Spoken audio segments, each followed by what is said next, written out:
just start again with specifying that the objective, not just for this workshop, has been planned as a part of a larger thing that we have, which is INTACH Awards for interdisciplinary heritage documentation, in which we encourage basically undergraduate students to undertake the documentation of lesser known, or say a vulnerable site. So you select a site which is lesser known or vulnerable, and as we have been continuously saying that it can be a site which is well recognized or protected, but its other aspects such as intangible or natural may be vulnerable. So what we are encouraging is again the holistic understanding, in which we are looking in the documentation for an overlap between the built environment, cultural practices, as well as natural surroundings. So for the awards, we have three categories of awards. The winning categories are, there is one award that we give, which is award for excellence. There are three awards of merit, and there are three commendation awards. So in total, we have seven awards. All right. So also the winning entries, as I was saying when I was discussing the report, they will be provided with an opportunity to publish their research in INTACH Journal of Heritage Studies, which is a biannual journal published by us. Now, considering eligibility, it shall be open to undergraduate students from not just architecture and planning, but also anthropology, sociology, history, environmental studies, cultural studies, zoology, geography, geology, and all the other allied fields. So people need not be discouraged that it is only for architecture people or only for history people. All the allied fields can apply for it, and this time we have opened it to also include not just panels but also videos. So if somebody is not comfortable making panels, because architecture students are usually more comfortable making panels, the other people can communicate to us the documentation and your story through videos, and we have certain specifications for videos as well, which we'll just cover in a moment. Let's just come back to eligibility.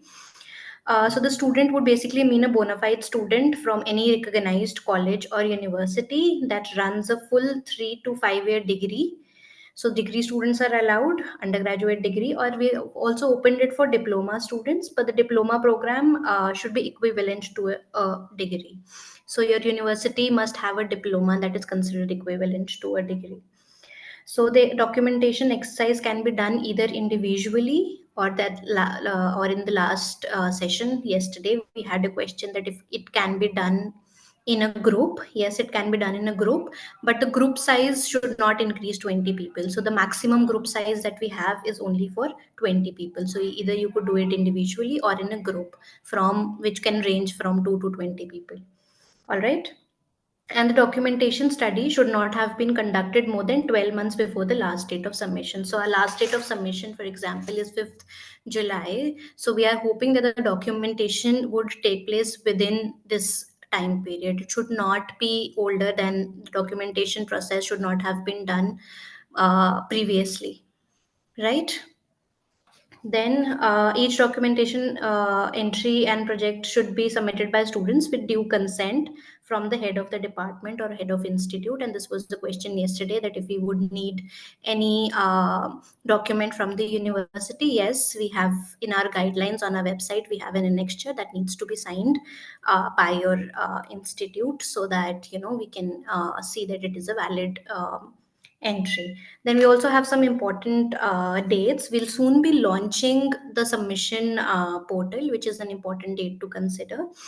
So please keep looking at our website. Once our submission portal opens, we'll also send a mail on the mailing list for all the people who have attended this workshop. So you will be able to register and submit on the portal. And then the last date of submission is 5th July, 3 p.m., 5th July 2024. Then in the July itself, we are hoping to have a jury, and a jury decision will be made, and the decision will be made public on the same day as the jury takes a decision. Then we also have planning to have an award ceremony and exhibition for the winning entries, which we are planning to hold in August. Then we have certain guidelines. We have been talking about site selection. So once again, to emphasize that the geographical area that has taken up for documentation should be clearly defined, and this should reflect both in your document or both in your panels or videos as well as in your report. And you should be able to give a justification in your report that why is this documented site important. The students should select a lesser known, vulnerable, unprotected site that represents an overlay of built natural and intangible heritage. So, I mean, repeating myself. Now, the requirements are 4 to 6 A2 size panels. So, you could submit 4 to 6 A2 size panels between 4 to 6, and or one video, which should be between 8 to 12 minutes, and the total size of these all of these A2 panels and one video, because we have to upload it on the website on the submission portal, it should be less than 1 GB or equal to 1 GB. Then we also have one report that I've already mentioned that should be between 3,000 to 5,000 words. And there is one thing that you need to absolutely take into consideration when submitting panels and videos, is that there should not be any name either on the panels or in the video, college name or stamp or any other means that would help recognize you. So we want the video and the panels to be anonymous. You can mention your name, like we already have. I mean, you can mention your registration number, and in the report as well, we have a category for registration number. So you can mention that. Besides that, your name will be mentioned in a form that we have in the submission portal. So for the jury, we'll keep it anonymous, but for the submission process, we will have your details. So that is how it will work. All right. Then we have also mentioned the guidelines, that the various things that you need to take into consideration while making panels. So 4 to 6 A2 size. Then it should contain two scale drawings with graphical scale, which would include plan, section, elevation views, and this will be relevant for the architecture students. There can also be sketches, pictograph, diagrams, photographs supported with textual information. All right, so report is one thing, but your panel should also have some amount of textual information. There has to be some context of what you are trying to show. We should be able to see what you're trying to show. So it should not only be sketches and drawings and things like that. All right, the panels can be both in landscape or portrait format. For the video, once again, 8 to 12 minutes. It should not exceed 12 minutes. And the video documentation of the site could provide a context to the communities highlighted or natural habitat to aid in narrating the story. So through the video, it should not only just be a capturing of things, but it should be able to tell a coherent story. All right. And it could record, for example, in progress festivals, rituals, craft practices, etc. And it could also contain interviews. But please remember that it should not be an amalgamation of all these things, of amalgamation of just the interview. It should have a narrative. It should be able to tell a complete story. All right. Then the video quality is 1080p, orientation it's landscape, 16 is to 9. You can read all those things in the guidelines as well. The file size I've mentioned, it should be less than 1 GB or equal to 1 GB, and it should be in MP4 format. The contents of the report I've already explained. So there has to be a report which is mandatory. For the panels and videos, you could either submit 4 to 6 panels or a video. Then there are some ethical considerations. Plagiarism, again, I've already mentioned, to not use the work of other people without actually citing them. Your work should, of course, be original, and if some work has been taken from some other person's work, if it's absolutely necessary, what you do is you ask for copyright permissions and you forward those copyright permissions to us if it's absolutely necessary, but we would prefer that you don't use those. And if the documentation project is part of a studio used in any other competition, it should clearly be mentioned in the abstract. So I showed you an extra two which contains a abstract which has to be added, that is 150 to 200 words. So we would want that if this whatever you are submitting has already been submitted, was already submitted to some other competition, you clearly mention it there and then. All right. It should not be plagiarized, and if in case plagiarism is detected, I mean if it's detected earlier, before the jury sits, it will lead to disqualification. If it's detected after the awards have already been announced, then we have the right to revoke that award. So the jury would comprise of three members, and we'll select them from eminent professionals and academics. They will finalize the winning entries in three categories. The results will be declared on the day of jury decision. It will be on our website, on our official website, and the name of the participating colleges will be displayed on the website. And we also have a section in the submission form which needs you to recognize a representative if you're doing a project in a group. So you'll have a representative. So the representative or representatives will be invited for the award ceremony at INTACH, which we're planning in August. So what we can move forward now is that we can move forward to the steps that have to be uh, done. Yes, Akshat, you have a question? You were talking about the plagiarism. So how much percent plagiarism is acceptable?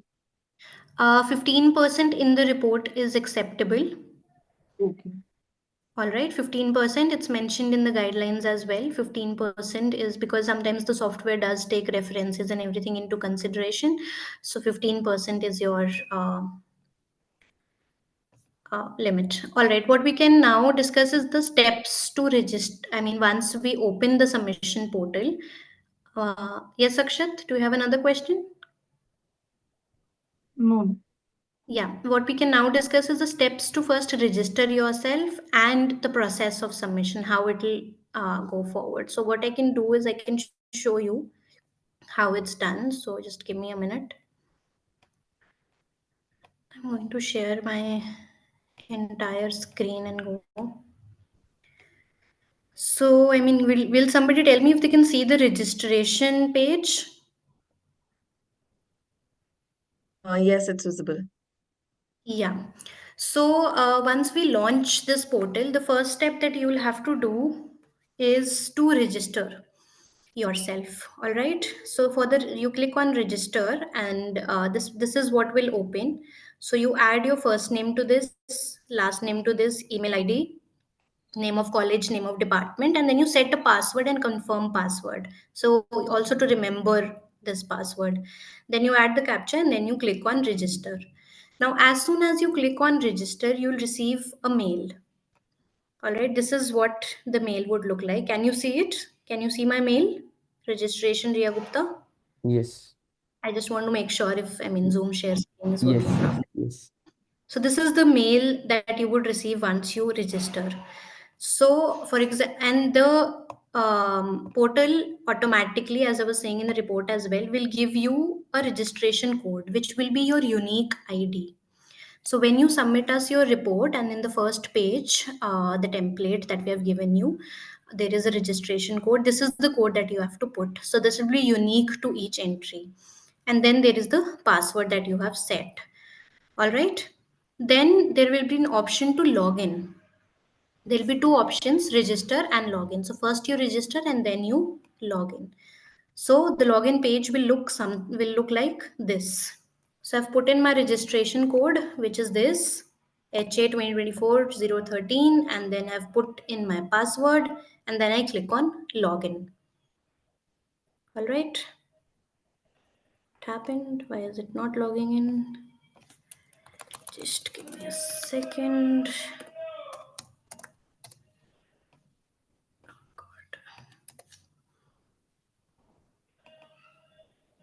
Okay. Logged in? Visible? All right. So section 1 is journal details. Now application code, you will not need to fill it. It will automatically appear. All right. You will not have to fill it again. Then name of educational institution. Now institution code or ISHA code. All right. Now this is an important thing. What you have to do is that you go to Google and you type in UGC ISHA code. All right. Then you open this website, institution ISHA code. You select the institution type, you select the state, district you can leave, university type, you need not do that, university name, for example, if I click University of Delhi, then I click on submit, it'll show me all the colleges, and each college would then have this code. For example, if I've put Kirodimal College, so this is alphabetical. Where is Kirodimal? I can't see it in this. Okay, let's just go with some other. For example, if it's Hindu College, then you click on this, you copy it, and you put it in your registration, in your login, in your section 1 general details. All right, I hope this is clear. If you will need help with the Aisha code, we can help later, but I mean, this should be clear. All right.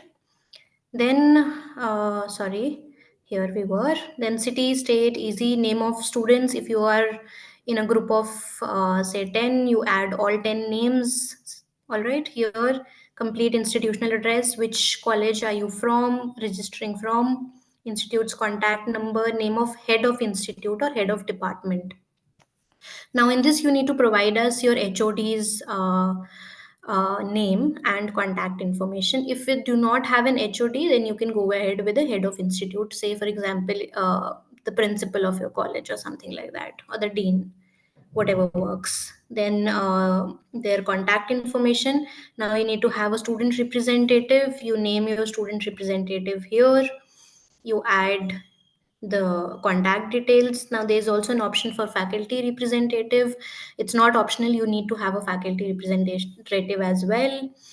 So you add the name, same thing, contact information. Now geographical location of the project, even in the report we have a section on geographical location. Here as well, you need to add the geographical location whichever has been asked, village, town, district, state.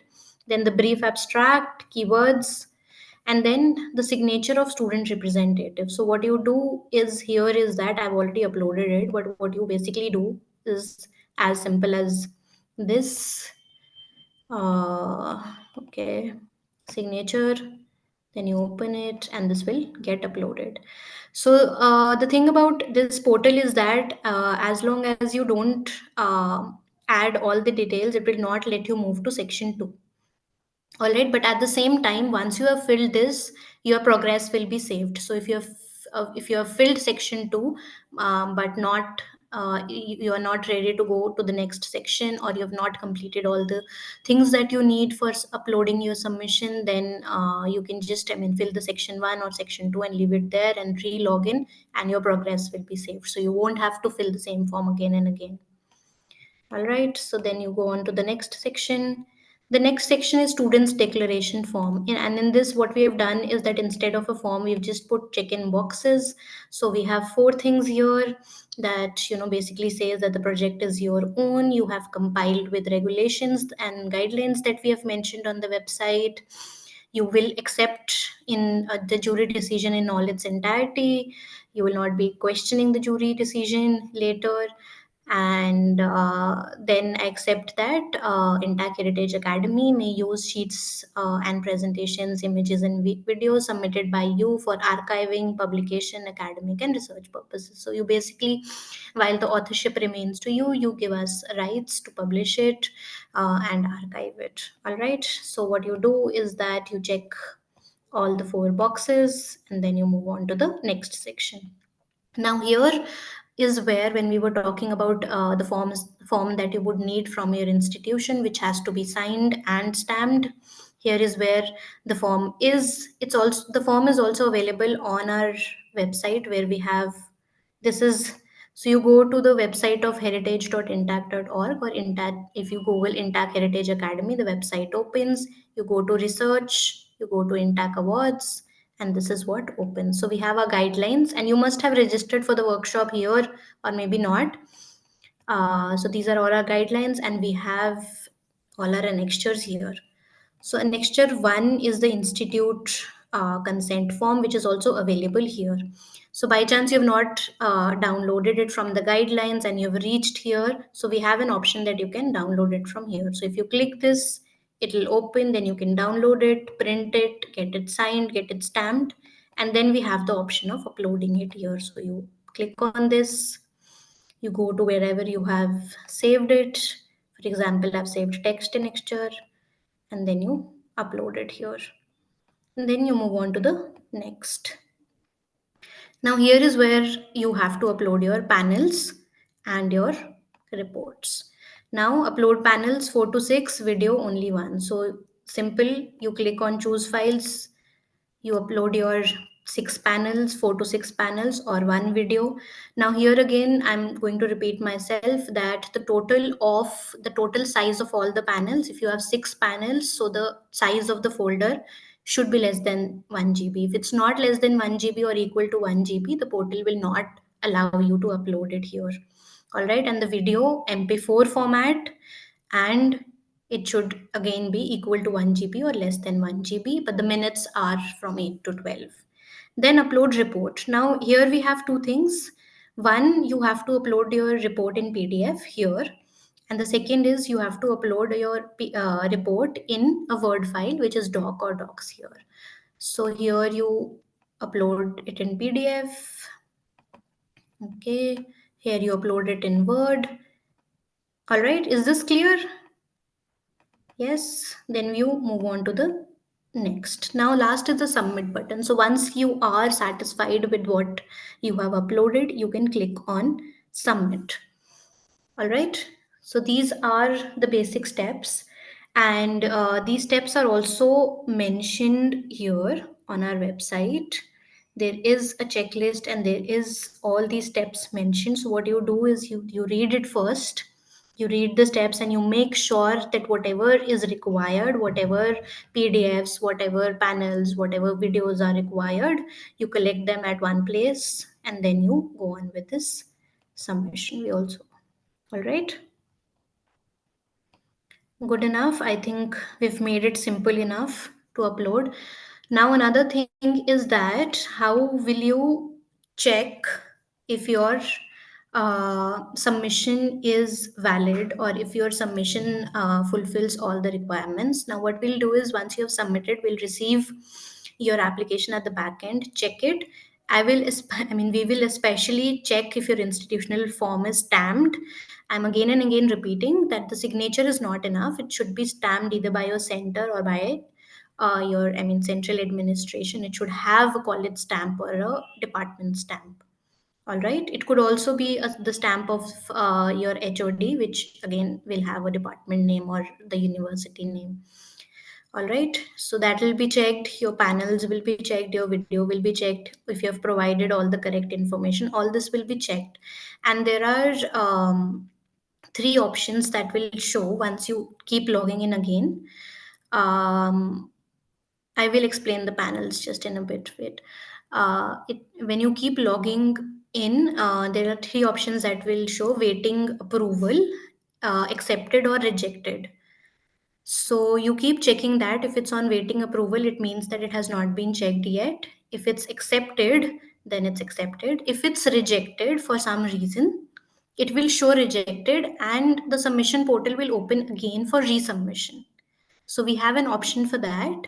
So it might be rejected because you've not completed some of the things that we have asked, or it's the application is incomplete. So you recheck your application and you resubmit it. But all of this before 3 p.m. 5th July. So we will also give some time beyond 5th July in case you submit on the last date, but we would prefer you submit it in a bit in advance. But if you submit it at the last moment, then also we'll keep an option open later to for you to resubmit it. All right, I hope everything is clear. Again, the last date is 5th July, and you can reach out uh, to us as awards.iha@gmail.com. We also have a phone number on our website through which you can reach us.